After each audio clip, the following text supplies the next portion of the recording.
Do you ever feel like this election season is consuming more of your energy and attention than you can handle? How does this anxiety impact your ability to seek God's peace and God's presence? Let me tell you a story from the Gospel of Mark. We're going to start in chapter 12, verse 13 and following.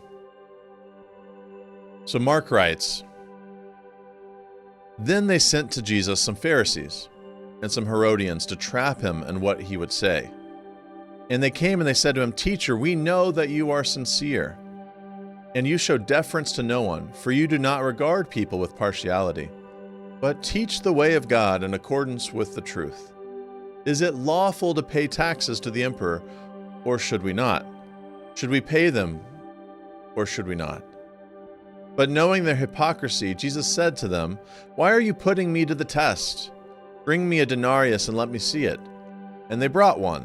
And then Jesus said to them, 'Whose head is this, and whose title?' And they answered, 'The emperor's.' And Jesus said to them, 'Give to the emperor the things that are the emperor's, and to God the things that are God's.' And they were utterly amazed at him." Now, the question that was posed to Jesus was intended to trap him. Should we pay taxes to Caesar or not? If he says yes, he'd risk alienating the people who represented Roman rule and oppression. But if he said no, well, he'd be accused of a rebellion against Rome. But Jesus didn't get stuck in their trap. They expected a yes or no. But Jesus reframes the conversation by using an image, a simple coin. And he asks for a denarius, a Roman coin, and it has Caesar's image on it. And he holds it up for everyone to see. And rather than answering yes or no, Jesus responds, "Give to Caesar what's Caesar's, and to God what is God's." And by doing this, Jesus doesn't just sidestep the question, he redefines the question. The coin may bear Caesar's image, so let him have his coin. But what bears God's image? Jesus reminds them of a deeper truth rooted in Genesis, that we are the image bearers of God. Each person present in that crowd, every human being, belongs fully to God. So sure, pay your taxes if it's owed, but don't stop there. The real question is, what does your ultimate allegiance look like? What are you giving to God? This moment isn't just about navigating a political dilemma. It's about reorienting their hearts and their minds beyond the narrow boxes that they were stuck in. Jesus offers a new way forward, one that goes beyond simply choosing sides and instead calls us to give ourselves completely to God. The image stamped on the coin may belong to Caesar, but the image stamped on our souls belongs to God. And just like paying taxes was a real and necessary issue for those people in Jesus' time, our political decisions and the choices we make today still matter. It's important to engage and participate in these decisions, to vote, to have conversations, and to care what happens in our communities. But where is your emotional energy being invested? Are you pouring your time, your worries, and your passions into these questions as if they were ultimate? Jesus' response to his questioners wasn't a rejection of paying taxes. It was a reminder that there's something far greater at stake. Our whole lives belong to God.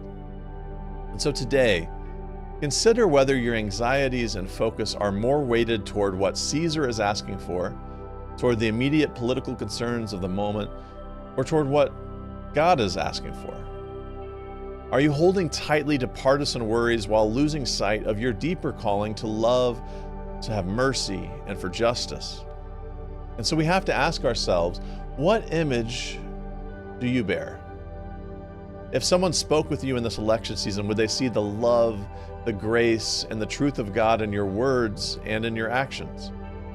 Or would they simply see a reflection of your political candidate or party? This is a moment to ask whether your ultimate loyalty points people to God or just mirrors the anxieties of our political world.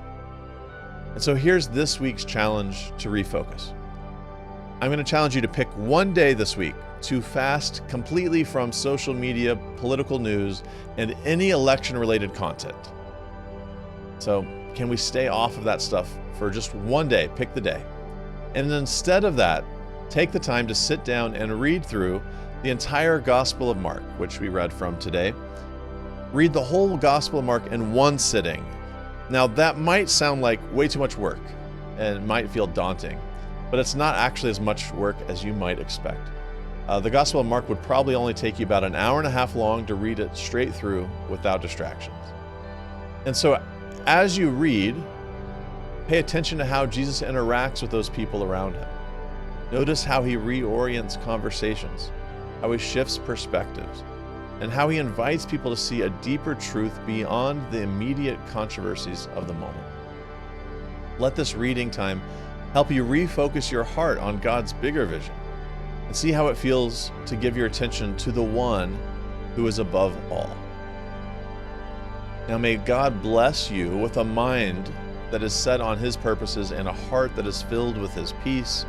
May you find rest in giving yourself fully to God, knowing that his kingdom is greater and more lasting than anything we face today. Now, in this series of devotions, you're invited to close out our time together by reciting the Lord's Prayer and reflecting on Jesus' words about God's kingdom. And so you're welcome to pray with me. Our Father, who art in heaven, hallowed be thy name. Thy kingdom come, thy will be done, on earth as it is in heaven. Give us this day our daily bread, and forgive us our debts, as we forgive our debtors. And lead us not into temptation, but deliver us from evil. For thine is the kingdom, and the power, and the glory forever and ever. Amen.